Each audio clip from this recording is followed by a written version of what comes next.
Hello! In today's episode of What Random Crap Have I Bought on eBay, this time we have this fucking monstrosity, the AKAI S2000 sampler. The AKAI S2000 is a stereo digital sampler from the 1990s. I believe it came out in 1993 or 1995 or something like that. It doesn't really matter. The point is, this is a rather famous old device that's been used in jungle and other kinds of music that I know nothing about. You used to be able to pick these up for about 20 to 30 pounds because they were essentially considered completely obsolete. There's all these jokes about how you may as well use them as a doorstop rather than for anything musical, about how people used to give them away for free when people were buying rack cases. However, in recent years, there's been a resurgence in popularity for these because of some of their unique features, and the prices have gone up. You'll probably spend about 80 to 300 pounds on one of these depending on the various upgrades that are fitted. You can upgrade it from a whopping 2 megabytes of RAM to 32 megabytes of RAM. You can update the outputs so you've got more individual outputs for the sounds, and you can install various effects boards and things like that. Now, there are some huge downsides to this if it isn't obvious by the sheer size and weight. It's not very portable, surprise surprise. Number two, this thing runs on floppy disks, and yes, by that I mean old 1.44 meg 3.5 inch floppy disks. So yes, that does mean that your samples are probably going to have to be different from what you might expect. Third, there's no real easy way to convert your WAV samples into the format for this device because it doesn't accept WAVs. You basically have to convert them into its proprietary format. As I've looked about, there's no real easy way to do that anymore, especially if you're on a Mac. If you're on Windows, I think there's a utility which lets you do it, but it seems like far more hassle than it's worth. But for a device that is so ludicrously large, takes floppy disks, and doesn't accept WAVs, why the fuck did I buy one of these? Especially when my computer can probably almost certainly do everything this can do and more. Well, I'm glad you've asked, because there are a few specific advantages or unique points to this which make them worth looking at. First of all, the AKAI S2000, if you upgrade it to the 32 meg RAM, I believe, it has 32 voice polyphony, and that means you can play up to 32 samples at once. So what's the big deal about being able to use 32 samples at once? Well, even in modern sampling devices, like the Electron Digitact, you can only get 8 voice polyphony at once, which means that you are limited in terms of song composition or full song composition, whereas with this, you've got 32 voices, and so you can use ones for the melody and you can use individual ones for the drums and all that sort of stuff. The second big advantage of this thing is that if you find one with the upgraded boards, that it has 8 individual outputs, so you can ostensibly route your 32 voices between the 8 individual outputs as kind of submixes, and then route them into your mixer or your DAW and process them separately. If you're only using 8, you could put each of your 8 individual drum parts onto a different output and then run that into your mixer, put different effects on each one. This in particular was quite a big deal to me because I like to process the individual sounds separately. On the Digitact, there's only a stereo output, which means that if you want to route your audio separately into your DAW, you have to do so using software over USB. You have to use Overbridge, which, even though Electron said the Digitact was Overbridge... Sorry, my dog is snoring. Even though Electron said the Digitact was Overbridge ready, Overbridge wasn't ready for about another 2 years, which meant you couldn't effectively split out the tracks, which was a bit of a sore point to say the least. Anyway, I'm not a big fan really of outputting audio over USB and relying on software to do it, because software is a pain in the ass to set up. It's a pain in the ass in future when macOS updates things and you lose access to it. you can't lose access to analog individual outputs. So I'm pretty excited about this. Rather than having to faff about with Overbridge, I can just plug my individual outputs straight into my mixer, which is brilliant. The third big advantage of these AKAI samplers in particular is that they allow you to time stretch your sample, and that means you can change the pitch of your sample but retain the length. And this is an incredibly useful feature, but something that surprisingly a lot of samplers nowadays struggle with. The Digitact again doesn't have a time stretch feature. Yes, okay, Electron say that it's a sampling drum machine, not a sampler, and that's why. But realistically, come on, it's 2020, you should be able to time stretch on a device that can sample. Anyway, the AKAIs in particular are famous for their time stretching and the way they do it. There's even a plugin, or there was a plugin, that allowed you to time stretch samples in the form or the style of AKAI. However, I don't think it's been updated anymore, especially because macOS keeps changing its file structure and fucking system architecture, which is a good example of the dangers of relying on software. I'm especially excited to try out the time stretch feature because I haven't had great results on the other things I've used, and the AKAIs are meant to be awesome at it. There's a couple of obvious caveats here and things I should probably note. For example, I know I've been kind of talking shit about the Digitact, however it's just because that's the sampling device that I've had most experience with recently, and also I'm still a bit pissed off at the way Electron handled the whole Overbridge thing. But to be fair to the Digitact, it does have a sequencer in it. You can update the sample in each step. You can do cool things in each step with the trigger locks, like reverse the sample and everything else. These are sampling devices only, they don't have sequencers in them, so you have to sequence them via MIDI. That's not a problem. I'm going to do that in my Squark Pyramid or something similar. The other big thing to note is that the floppy disk thing is a real issue, because how am I going to deal with floppy disks? Luckily, there are ways around this. You can use SCSI hard drives where you open it up and plug in a hard drive with an adapter, I believe. Some people use things like zip drives, which is a SCSI iOmega thing, and that was included in the one I bought. However, I don't really want to faff about with that, so I've picked up a device which drops in place of the floppy port, which takes USB keys, and you can use that as a kind of floppy disk emulator. It wasn't especially cheap to get that, however it'll make things way easier, so that's my solution for that problem. What am I going to do about the WAV problem? This is something I've been thinking about because I have a whole pile of samples, and originally when I realised that it was going to be a bit of a nightmare to convert the WAVs into the format that AKAI needs, I had second thoughts about using the sampler. However, I quickly realised that it's as simple as hooking up my computer to the analog inputs of the sampler, playing the sample and recording the sample. So realistically, it's not as big of a deal as I thought it would be. I also quite like the idea actually of taking an approach where I have to record samples in and only using the samples that I'm actually going to use, rather than just dumping a whole, library of gigabytes and gigabytes of samples onto something and then having, decision paralysis where you can't decide which kick out of the 5,000 kicks you have on your hard drive you're going to use for a particular song. There's a few things I have to do now before I turn it on, like opening it up to check whether it's got 32 meg or 2 meg RAM. The seller couldn't remember what was in there. If it's 32, cool. If it's 2, I'm going to have to buy the upgrade. Second of all, I want to install the floppy disk emulator. And third of all, I think that's it, really. Oh, I should probably also say that I got the S2000 in particular because whilst there's loads of AKAI samplers from this era out there that might have more features and a bigger screen and all the rest of it, these are some of the only ones that are left that you can circuit bend.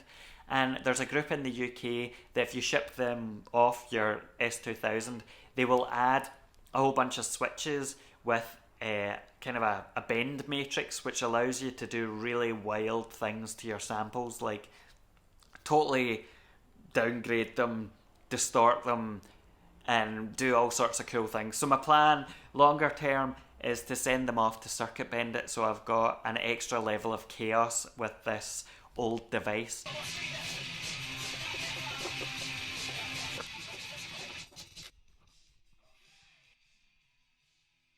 This is the USB floppy emulator, which coincidentally also arrived today, and in theory this means I should be able to use a USB key instead of floppy disks, which is obviously very nice. This is the drive itself. You can see there's the USB port, there's the screen, a couple of buttons, and this rotary knob. There's a few options when you buy this. You can get a bigger screen, which this apparently is, even though it's still pretty tiny, and you can choose whether the screen's colour or mono. I went with mono because I didn't really understand what value the colour would bring, and you can choose whether or not to have a rotary knob, which I think makes it easier to go through the menus and stuff. In the back, pretty straightforward. Room for ribbon, cable and pin. Room for ribbon, cable and power.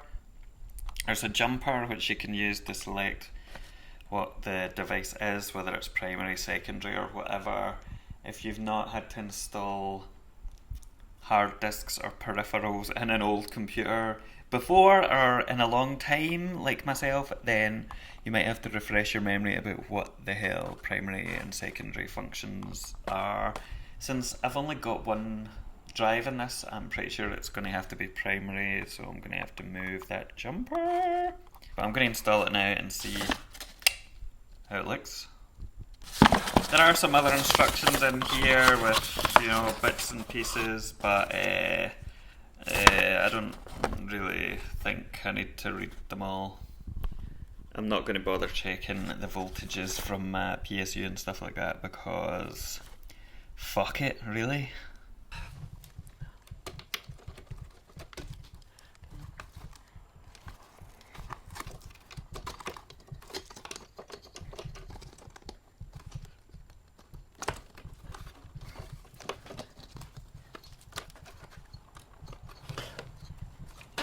I'm struggling a wee bit because even though I used to work in a tech services department and I spent basically every day inside computers taking out peripherals and stuff, I can't remember or figure out how to detach the floppy drive. It should be something really straightforward. To be honest, a lot of the old machines like Dells and stuff like that didn't necessarily have the drive stuck in or like bolted in. They were kind of slotted into place, so I'm trying to figure out if there's like something stupid, some way that it just slides out, but I can't remember how it works. I'm probably gonna have to Google it. Ugh. Yeah, suspect. The old floppy drive was probably screwed in, so I'll soon find out when I undo these.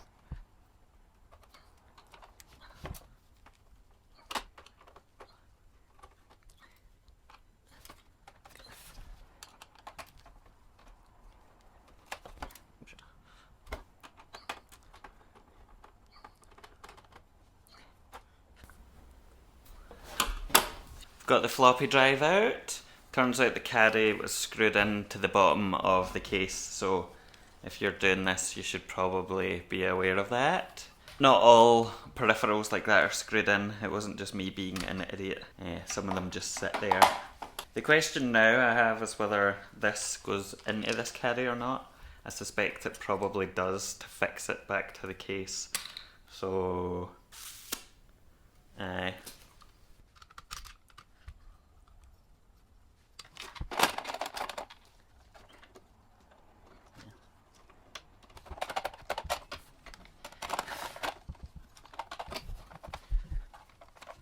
that's the floppy drive USB emulator thingy installed now. It was a wee bit more of a pain in the arse than I thought it would be. Not because it's especially difficult, it's just a wee bit fiddly. The screws don't necessarily fit as well as they could into the kind of plasticky screw holes of this device. So I had to kind of force them in a wee bit at first to widen the plastic, and then the caddy, the screw hole is kind of like recessed in a way that means I had to hold the screw in place with tweezers or pliers. But anyway, it's all fucking installed and looks pretty cool. The first thing I have to do before I turn this on and check that it actually powers on, which maybe would have been a good idea before I updated this, but whatever. I need to back up the USB disk that comes with the floppy emulator in case anything goes horribly wrong and I lose everything on it. I did manage to pull the power wire out of this, which is quite annoying because now I need to try and figure out which way round it goes and put it back in. Ugh. God, why did I do this? Fucking get in there. Get in there. Okay, we have come to the moment of truth. I'm going to plug it in and hopefully it doesn't fry everything, which, you know, it might. The plug, by the way, is like a bit shit, so I definitely think I'll be upgrading that at some point. Anyway, here we go. Dog. Wait. Oh, we have power at least, which is a fucking. Although I hear a clicking, which I'm not entirely happy about. Is that it? Is that it on? Is that it working? It's difficult to show you the screen, so I'm not really going to bother because it's one of these old screens. You can get a replacement screen, which is like 50 quid, I think, which is a bit fucking dear, to be honest. But if you get a replacement screen, it's much brighter and higher contrast, I guess. So that's something I can consider in the future if I use this a lot. Now I have to figure out how the hell to use it because I don't really know. I think what you're meant to do first is you boot it up with an operating system via the floppy disk, which I've got on my USB emulator, and then you can use it, but I don't know. So I'm going to have to work that out, I guess. So it turns out that clicking noise is an emulated noise of like a floppy, so that you know when it's reading and writing to the floppy disk and you don't take it out and fuck it up, I guess. I'm loading a bunch of samples at the moment to test the device out with before I record my own samples. There's a whole bunch of samples included on the USB key, which is quite nice. I definitely think I'm going to have to read the manual though, because there's a bunch of menus here and I have no idea how to use them because I've never used a fucking hardware sampler like this before. So as much as I don't want to, I'm probably going to do that. I don't like manual. As a child, I used to love reading manuals because I was interested in the technology and setup and all that sort of stuff. But now, I can't be arsed. I've just spent a wee bit of time, like 10-15 minutes, faffing about with the settings to see how this thing actually operates. And my first impressions are, this jog wheel thing is so nice to use. I love it. Second of all, you've got these different menu options here, which the lighting's a bit shit, but you've got different menu items here, and then you can go through the different pages of the menus here. Fairly straightforward to load things, look through the menus.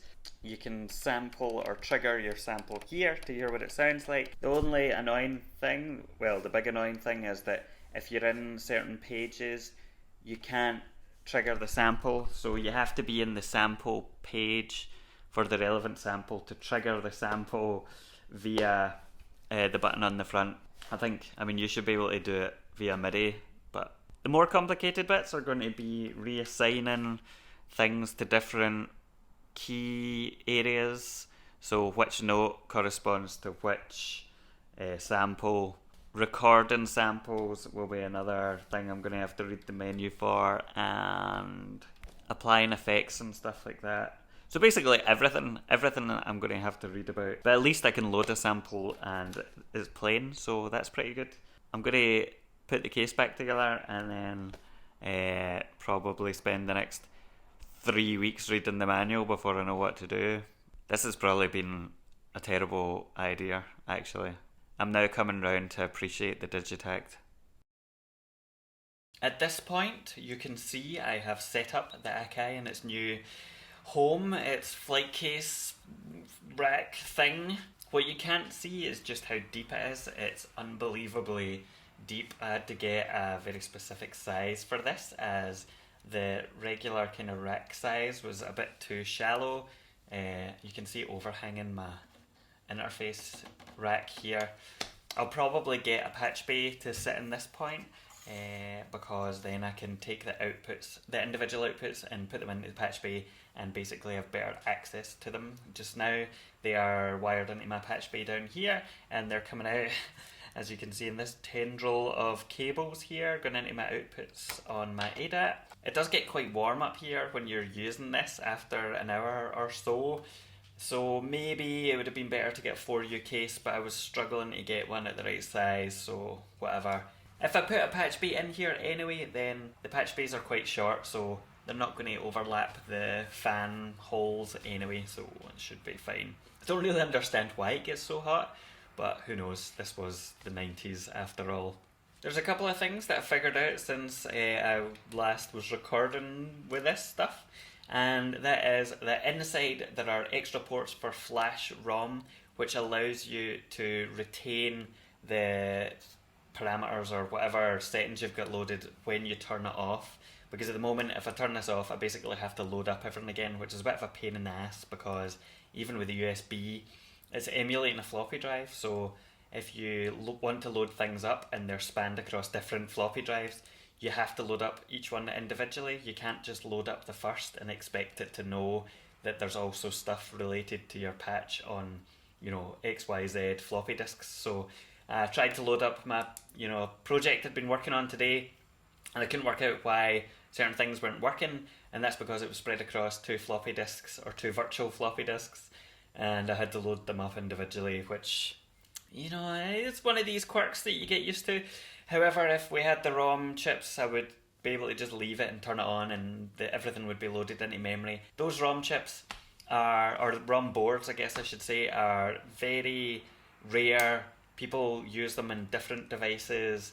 There weren't enough made, apparently, and so basically they're really hard to find, and it's just something that you just have to get used to if you want to use this fucking ridiculous sampler in this day and age. The other thing I have worked out is that I spent a bit of time trying to figure out how, the way that you deal with samples and how you set things up to play them and all the rest of it. And I did spend a bit of time with the manual. The manual was actually more interesting than lots of modern manuals, because it had its own, bits of character, like talking about how you should make sure the power supply is connected the right way, because not only will you ruin your day if you don't, then you'll probably blow up the sampler itself, and all these kind of wee bits of added idiosyncrasy, which are nice to see when you're reading some boring technical thing.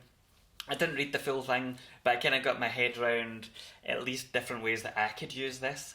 And I think the really cool thing about this is that there's so much in the way of, there's so many different ways you can use it. So, for example, you can set it up so that all of your drum tracks, or all of your sample tracks, for example, are on a single MIDI channel, and you can have each key of your sequencer or each key of your MIDI input device set to a different sample that just plays the same pitch sample. You can set it up so that the pitches of a sample are spread across a keyboard. You can set it up so that each sample is on a different MIDI channel and it all stays the same pitch across the range of the keys. You can set it up so that you've got splits in the keyboard, so certain keys are certain samples and certain keys are other samples, all on the one MIDI channel. You can route it to different outputs in the back, and all of it. It's very powerful, and there's loads of ways you can set it up and configure it depending on your own preferences and your own requirements, and that is what makes this awesome, but also is why it's going to take a wee bit of time to get my bearings with. It's one of those things where you complain about something like the Digitect or a lot of other sampling devices because they're limited in the amount of configuration options you have, But at the same time, when you do have lots of configuration options, it does mean you're going to have to spend a bit of time to work out how you set them up for what you want. After using this for a few days, I did obviously ask myself the question, was this a truly ridiculous purchase? Should I just have stuck with a more up-to-date sampling device, which, even if not truly a sampler, the Digitakt is way simpler to set up and use. However, the answer to that is no, because even though this is old, it has a whole load of powerful options that I just need to spend time to understand, and even though I don't have the patience normally to do that, I think this is going to be worth that. Secondly, and probably more importantly, is that the workflow of this forces me to think about how I use samples differently, and I haven't always been great with samples. I've tended just to stick to one shots and using it like a drum machine style thing, and I think that being forced to think about how I set up each key range or where each sample goes on the keys and what pitch it will be actually makes me put in a bit more thought and effort into how I'll use the sample, rather than just being like, oh fuck it, stick in a kick there and stick it on each beat. I'm already getting better drum beats than I would usually get, and if you've watched other videos you'll know how crap I am at programming drums. So the ability to spread pitches in strange ways across different keys actually makes you think about them differently and maybe be a bit more creative with them, at least for me. Over time we'll see how much I use this versus something like the Digitakt. Hopefully I will, and it won't just become something that I sit and look at and go, oh fuck, I wish I knew or could remember how to do that. But I'm determined not to let that happen, and I think I'll unlock a whole bunch of its power once I get into the recording and the time stretch modes, but that's going to take a wee bit more time than I have just now. So that's it, that's my first impressions. Maybe I'll do a follow-up thing when I know how to use this and I'm not just talking out my arse.